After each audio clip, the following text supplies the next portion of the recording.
জাতীয় সংসদ নির্বাচন যতই ঘনিয়ে আসছে ততই কিন্তু নির্বাচনের মাঠ কিন্তু জমজমাট প্রচারণা হয়ে উঠছে কুমিল্লার ১১টি সংসদীয় আসনে। আমি এই মুহূর্তে আছি কুমিল্লার যে বুড়িচং ব্রাহ্মণপাড়া ৫ সংসদীয় আসনে। এখানে এসে যেটি আমরা দেখেছি যে আসলে ধানের শীষ প্রতীক নিয়ে যিনি নির্বাচনের মাঠে নেমেছেন, এই নির্বাচনের মাঠে তিনি উঠান বৈঠক করছেন। সেই সাথে আমরা যতটুকু দেখেছি যে আসলে এই অঞ্চলের মানুষের যে সকল সমস্যা, বিশেষ করে রাস্তাঘাট এবং জলবদ্ধতা, সেগুলি আসলে সমস্যার সমাধানের প্রতিশ্রুতি দিচ্ছেন। সেই সাথে এই অঞ্চলের মানুষরা চাচ্ছেন একটি জনপদ যেন সুন্দর হয়, সেই লক্ষ্যে কিন্তু এখানে মত বিনিময় হয়েছে আমরা দেখেছি।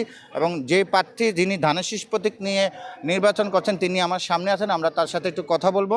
আপনার কাছ থেকে একটু জানতে চাচ্ছিলাম যে নির্বাচনের পরিবেশ কেমন দেখছেন, সেই সাথে জনগণকে কেমন প্রতিশ্রুতি দিচ্ছেন এবং জনগণের কাছে কেমন সাড়া পাচ্ছেন? ইনশাআল্লাহ এটা কুমিল্লা ৫ বুড়িচং ব্রাহ্মণপাড়া। এখন পর্যন্ত নির্বাচনের পরিবেশ ভালো।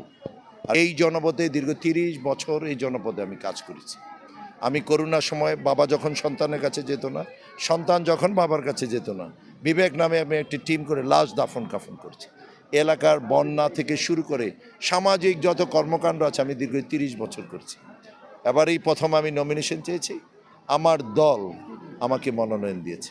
আমি আশা এতটুকু করছি, যেখানে যাচ্ছি আজকে আপনি তাকিয়ে দেখেন, আজকের এটি একটা গ্রামের একটি সমাবেশ। আমি জয়ের ব্যাপারে শতভাগ আশাবাদী। আমি তো এখানে দীর্ঘ ৩০ বছর কাজ করেছি এই জনপদে।